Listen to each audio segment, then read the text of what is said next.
The text came at 2:47 p.m. on a Wednesday. Sophie, your mother and I have discussed it.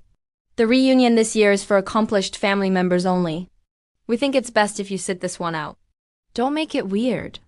I stared at my phone in the middle of my corner office, the one with floor-to-ceiling windows overlooking downtown, the one my family had never seen because they'd never asked to visit. My assistant had just brought in the quarterly reports. My calendar showed back-to-back meetings for the next 3 days. I was the CFO of a $340 million tech company, and my father had just told me I wasn't accomplished enough for a family barbecue. 20 minutes later, my sister Madison's text arrived. Don't be dramatic about it. We just don't want the awkwardness this year. Maybe work on yourself and try again next time. I set my phone face down on my desk. That evening, my fiancé found me on our balcony, staring at the city lights. They uninvited you, Nathan said. Not a question. He'd seen my face when I came home. Accomplished family only. He was quiet for a moment. Then, the Harrington Group is having their annual gala at the Pinecrest Country Club this Saturday. Your parents are members there, aren't they? I turned to look at him. Nathan Chen, CEO of Meridian Technologies, Forbes 30 Under 30 alumnus. The man my family had never met because I'd been protecting him from them. His expression was calm, unreadable, the look he got before closing a billion-dollar deal. What are you thinking? I asked. I'm thinking, he said slowly, that the Harrington Group has been trying to get a meeting with me for 6 months. And I'm thinking that maybe it's time your family met your fiancé. I should have said no. I should have taken the high road. But I've been taking the high road for 32 years. And it had led me nowhere but a text telling me I was ungood enough to attend a family reunion. Okay, I said. He smiled, small, dangerous. I'll have my assistant reach out to the Harringtons. Before I tell you what happened at that country club, before I tell you about my mother's champagne glass, my father's stammering, and the 94 missed calls that came after, you need to understand something about my family. You need to understand why uninviting me from a reunion was the most honest thing they'd ever done. I grew up as the family ghost. People say middle children get overlooked. In my family, I got erased. Madison was the oldest blonde, beautiful, married to a surgeon at 24. She'd never worked a day in her life, but she'd married well, and in my mother's world, that was the only accomplishment that mattered. Tyler was the youngest, charming, reckless, perpetually bailed out. He'd crashed 3 cars, dropped out of 2 colleges, and somehow still managed to be the favorite because he was finding himself and had such potential. I was the one who got straight A's and was told not to brag. The one who got a full scholarship to Northwestern and was asked why I could and have gone somewhere closer. The one who graduated summa cum laude, got recruited by a Fortune 500 company, and was told it was nice while my parents spent 45 minutes discussing Tyler's new girlfriend. The pattern was always the same. Madison's accomplishments were celebrated. Tyler's failures were forgiven, and I was invisible. When Madison got engaged, my parents threw her a party at the country club, 200 guests, a live band, champagne that cost more than my first month's rent. When I got promoted to director of finance at 28, Mom said, "That's nice, honey. Can you help Tyler with his rent this month? He's going through a hard time. I've been going through hard times for 32 years. No one had ever offered to help me. What my family didn't know, what I'd carefully, deliberately kept from them for 4 years, was that I hadn't stayed a director of finance. I'd been recruited as CFO of Meridian Technologies 3 years ago. Nathan Chen himself had reached out after reading an article I'd written on tech sector financial restructuring. We met for coffee that turned into dinner, that turned into a job offer, that turned into something neither of us had expected. He proposed 6 months ago. A quiet dinner at home, just the 2 of us, a ring that had belonged to his grandmother. No audience, no performance. Just him asking if I'd spend my life with him, and me saying yes before he'd finished the question. I told my parents I was dating someone. Mom's response, "That's nice. Madison is thinking about having another baby, isn't that exciting?" I told them I was engaged. Dad's response, "Good for you. Listen, Tyler needs a co-signer on a lease," and we were thinking, I'd stopped telling them things after that. My therapist, Dr. Williams, had asked me why I kept the engagement quiet. Because they'd make it about themselves, I'd said. They'd want to meet him so they could brag about him. They'd want a big wedding so they could show off. They'd find a way to take something that's mine and make it about Madison's wedding planner recommendations or Tyler's dating life. And Nathan understands this? I'd smiled. Nathan's family is the opposite of mine. They called to congratulate us. They asked about me, about my work, my hobbies, what kind of wedding I wanted. His mom sent me flowers just because. They single quotes read out. I trailed off, trying to find the words. They're what family is supposed to be. You're not hiding him, Dr. Williams had said. You're protecting him. And yourself, that's not the same thing. She was right. But now, watching Nathan arrange a meeting with the most powerful business group in the city just to cross paths with my parents at their own country club, I realized protection had an expiration date. Sometimes you had to stop hiding. Sometimes you had to let them see exactly what they'd dismissed. The Pinecrest Country Club smelled like money and desperation, expensive cologne, aged whiskey, and the particular scent of people trying very hard to impress each other. Nathan and I arrived at 7:15 p.m. His hand found mine in the car, steady, certain, grounding. You don't have to do this, he said quietly. We can turn around, go home. Order Thai food and watch bad movies. I know, I squeezed his hand. I want to, and I did. Not for revenge, or not only for revenge. I wanted to stop being the family secret. I wanted to exist, visibly, in the same space where they'd decided I didn't belong. The Harrington Gala was in full swing when we entered. Crystal chandeliers. A string quartet. Waiters gliding through with champagne and canapes. The kind of event my parents had dreamed of being invited to for years. I spotted them immediately. Dad was near the bar, laughing too loudly at something a silver-haired man was saying. Mom stood beside him in her best dress, the one she saved for important occasions, her smile rehearsed and practiced. Madison was there too, surgeon husband in tow, holding court near the windows like she owned the place. They hadn't seen me yet, but the Harringtons had seen Nathan, Mr. Chun.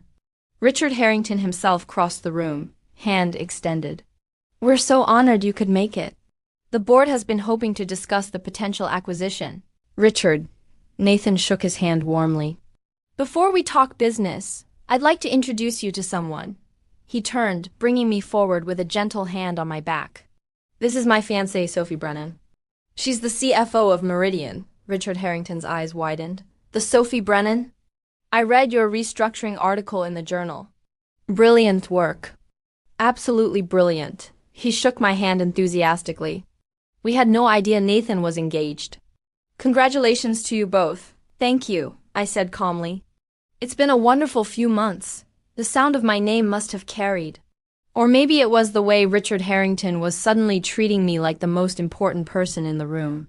Either way, I felt the moment my father turned around. His champagne glass froze midair. Sophie? His voice cracked. Mom's head whipped toward us. Her rehearsed smile flickered, then died. Nathan turned, bringing me with him. His expression was pleasant, professional, revealing nothing. Mr. Brennan, Mrs. Brennan, what a coincidence. He extended his hand to my father. I'm Nathan Chun. I believe you're my fiancé's family. The silence that followed was exquisite. Dad's mouth opened, closed, opened again. No sound came out. Mom's face had gone completely white beneath her careful makeup. Her champagne tilted dangerously in her grip. Madison appeared at their side, drawn by the sudden stillness. What's going on? Who is... She stopped when she saw me. Then she saw Nathan. Then she saw Richard Harrington still standing beside us, watching the family reunion with obvious interest. Sophie, Madison breathed. You're here with that's Nathan Chun, the Nathan Chun. My fiancé, I confirmed. We've been engaged for 6 months. 6. Madison's surgeon husband was doing the math, and I could see the moment it clicked. Wait, you're the CFO? Of his company. Of our company, Nathan corrected gently. Sophie runs the financial side. I just make the pitches, Richard Harrington laughed. Don't be modest, Nathan. But it's true, Sophie's restructuring strategy is what caught our attention originally.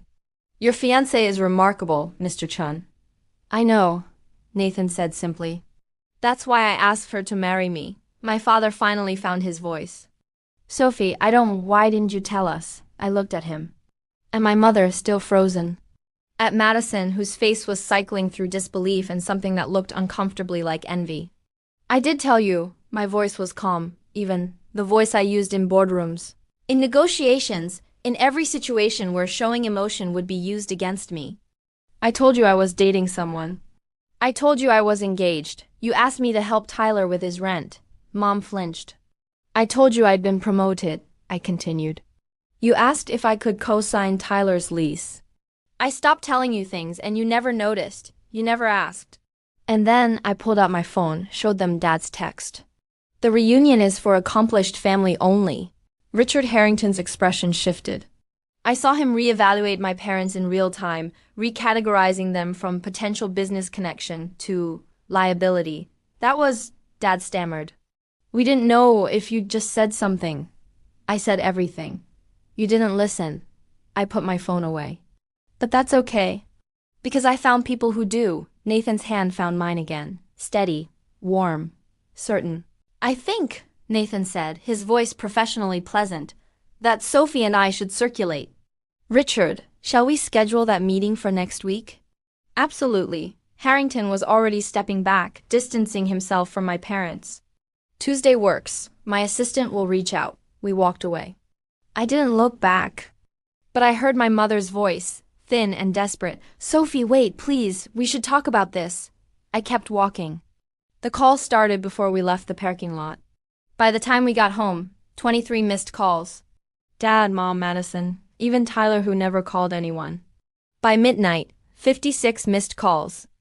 A flood of texts ranging from confused, Sophie, what just happened, to accusatory, you humiliated us on purpose, to pleading, we're family, you have to talk to us.